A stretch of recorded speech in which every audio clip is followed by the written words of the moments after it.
This video is here to help people who have experienced sexual violence. It can help you find medical care, counseling, report to the police, preserve and collect evidence, hear stories of other survivors, and deal with trauma. Sexual violence includes many things, including rape and sexual assault, harassment, intimate partner violence, human trafficking, and stalking. If you have experienced or are currently experiencing any of these, this information may provide some help. Telling your truth. Sometimes people tell close friends or family members about their experience. Sometimes they don't. It's a personal choice. If you do choose to share your experience, you may find it comforting to explore your options with your friend or family member around to support you. Or it may be helpful to have them watch this video separately to understand more about your experience. Telling a parent can be challenging, especially if you feel your parent may not be supportive. Check out our guide for talking to your parent or guardian. What happened?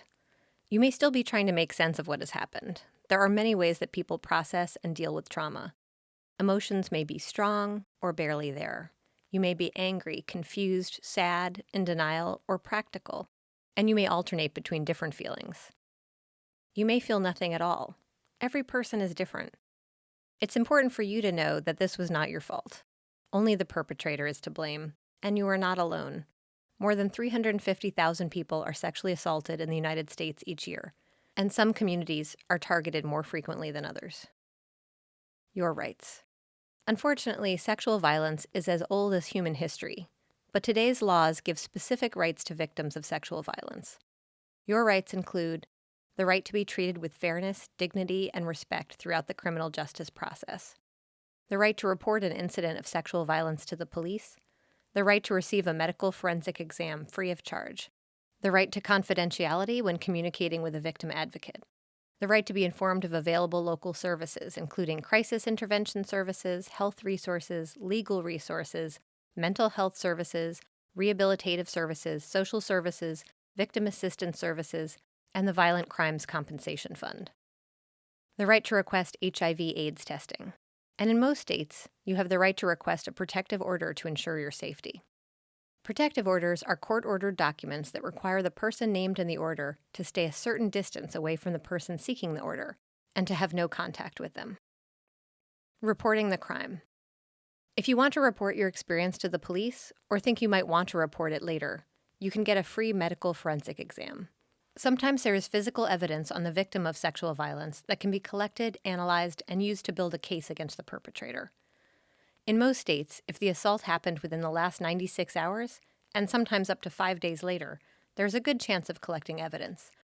You can help preserve the evidence by getting a medical forensic exam before changing clothes, showering, brushing your hair, using the toilet, smoking, or eating.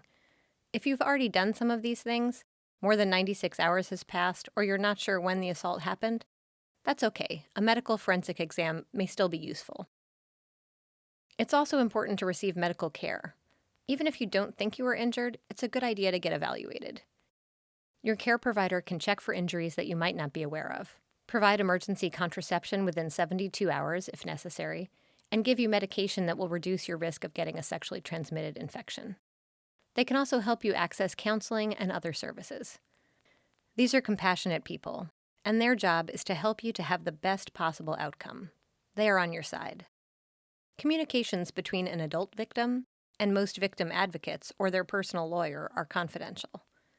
Communication with all other support services is not confidential. Although laws vary by state, in general, if you are under 18 or if a weapon was used, the care provider must report the assault to law enforcement, and you should be aware that your information will not be confidential. Unfortunately, you may have fewer options for care if you choose not to get a forensic exam. If you would like to discuss your options and get help deciding whether you do or do not want a medical forensic exam, please call your local sexual assault treatment center or hospital. What's a medical forensic exam like for sexual assault? Like many doctor visits, you'll have to fill out a bunch of forms. The information is not confidential, and if the case proceeds, results will be seen by the defendant, jury, and other court employees. You don't need any ID. You don't have to have insurance. The exam is free. The Sexual Assault Treatment Center or hospital will arrange for a victim's advocate to meet you at their facility. The advocate is a super awesome trained professional who can answer your questions and discuss your options for medical care and interfacing with law enforcement. It's your choice about whether or not to talk to the advocate. Their services are free and confidential. At this time, you can choose whether to have a medical forensic exam. You may choose not to have a medical forensic exam. If you choose this course, the nurse can help you find community resources to help you with the physical and emotional effects of your experience. Your information will remain confidential, and law enforcement will not be involved. If you choose to have a medical forensic exam, you can decide how to report it. One option for adults is to report anonymously. In that case, law enforcement won't be contacted. Everything remains confidential.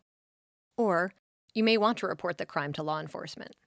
The Sexual Assault Treatment Center will arrange for the police to come to the facility. Your information is no longer confidential, and it becomes a police matter. You do not have to talk to the police. If you don't file a report with the police, the evidence collected during the forensic exam will be stored. If at a later date you decide to file a report, the police will decide whether to analyze your exam. The police will store the box for at least a year.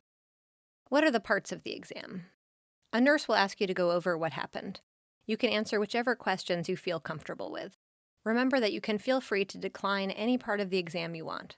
If you decide to move forward, you will be asked to change into a hospital gown and the nurse will begin the exam. If you haven't changed your clothes since the assault, they may take those as evidence, so bring extras if possible. Depending on your experience, the exam may include looking at your skin for bruising, cuts, and tearing, looking for the DNA of the perpetrator, such as from hair, saliva, semen, or skin cells that were left behind, checking your vital signs, looking for damage to soft tissue, such as from strangulation. A medical forensic exam usually takes between 3 and 4 hours. After the exam, the nurse will give you discharge instructions. These instructions will include recommendations for follow-up care. A nurse can make referrals and even make appointments for you. There is no right path to take in the aftermath of a sexual assault. Every survivor is different. Now that you know what these choices entail, choose the path that will work best for you. If you are ready to get a medical forensic exam and you're in Northeast Indiana, the next step is to make an appointment with the Fort Wayne Sexual Assault Treatment Center. If you're under the age of 18, you will need parent-guardian approval unless the perpetrator was a parent or guardian. The Fort Wayne Treatment Center is staffed with incredibly awesome folks who want to help you. There's a nurse available 24/7 to discuss options and to perform a medical forensic exam. If you need help getting to the facility, be sure to tell the nurse. Often transportation can be arranged. We'll help you get there.